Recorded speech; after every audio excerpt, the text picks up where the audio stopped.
নমস্কার বন্ধুরা, আমি শ্রাবণী, তোমাদের ওয়েলনেস কোচ। আমার আরেকটা নতুন ভিডিওতে তোমাদের স্বাগত জানাই।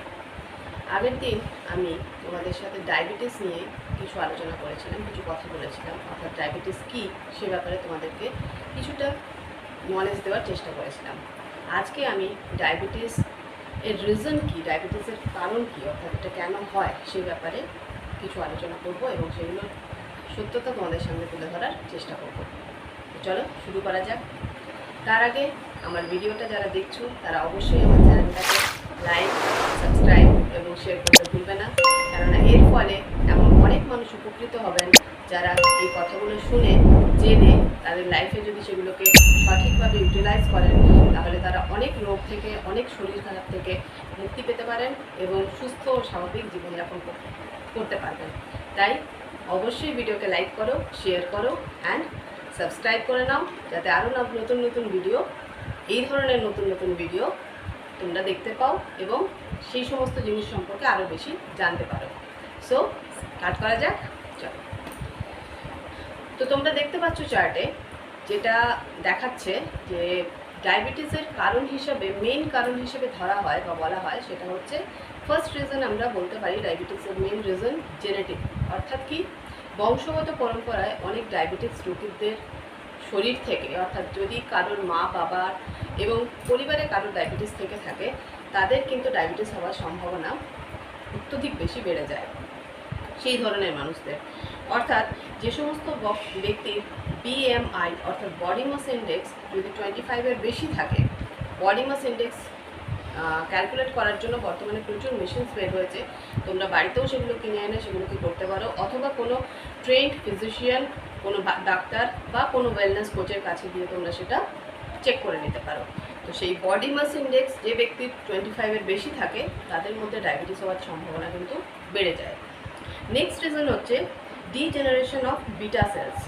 অর্থাৎ কি, আমি আগের দিন বলেছিলাম যে আমাদের ইমিউনিটি আমাদেরকে প্রোটেকশন দেয়, অর্থাৎ বিভিন্ন রোগ, জীবাণু, ব্যাকটেরিয়া ইত্যাদি থেকে আমাদেরকে প্রোটেক্ট করে।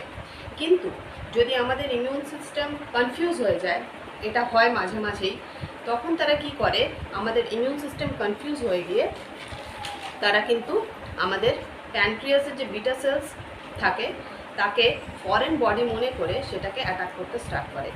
এর ফলে কি হয়, ডায়াবেটিস হওয়ার সম্ভাবনা কিন্তু অনেকখানি বেড়ে যায়। থার্ড রিজন তোমরা দেখতে পাচ্ছ এখানে ওবেসিটি।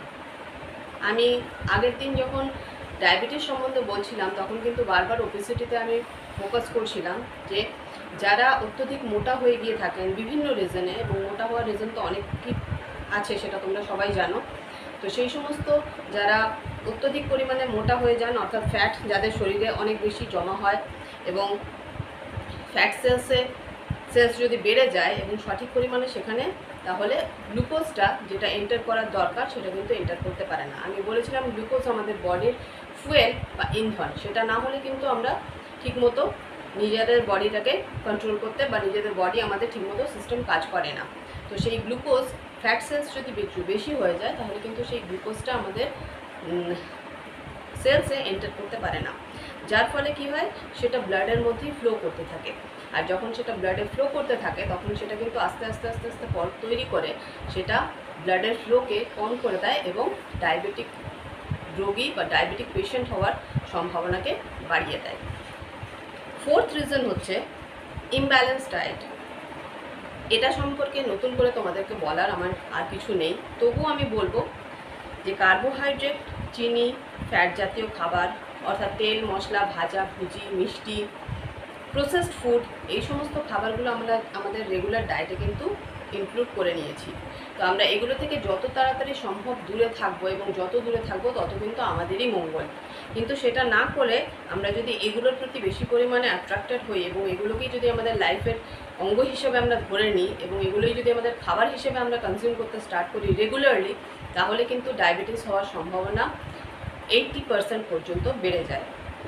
নেক্সট রিজন হচ্ছে ডিফেক্টিভ ইন ইনসুলিন সিক্রেশন। আমি বলেছিলাম তোমাদেরকে আমাদের বডি 24 ঘন্টা, অর্থাৎ আমাদের প্যানক্রিয়াস 24 ঘন্টায় অল্প অল্প করে ইনসুলিন রিলিজ করতে থাকে, যেটা আমাদের বডিকে চালনা করার জন্য আমরা বডিতে ইউজ করি।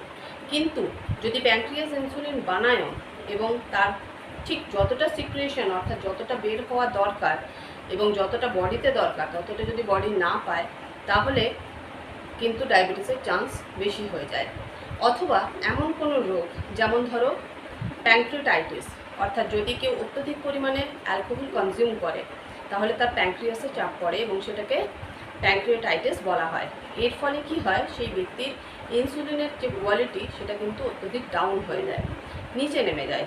এই ধরনের মানুষদের মধ্যে ডায়াবেটিসের চান্স খুব বেশি থাকে। সিক্স রিজন হচ্ছে ফিজিক্যাল ইনঅ্যাক্টিভিটি। ফিজিক্যাল ইনঅ্যাক্টিভিটি বলতে তোমরা নিশ্চয়ই খুব ভালো করে বুঝতে পারছো আমি কি বলতে চাইছি। এই ধরনের মানুষটা সারাদিন বসে শুয়ে দিন কাটায়, অর্থাৎ যারা ফিজিক্যালি ইনঅ্যাক্টিভ প্রচণ্ড পরিমাণে, কোনো রকম এক্সারসাইজ, ওয়াকিং, জগিং এই সমস্তের দিকে যান না, অর্থাৎ এই সমস্ত ধার ধারেন না, এবং সারাদিন অফিসে বসে, সারাদিন বাড়িতে বসে মোবাইল, ল্যাপটপ ইত্যাদিতে সময় কাটিয়ে যান।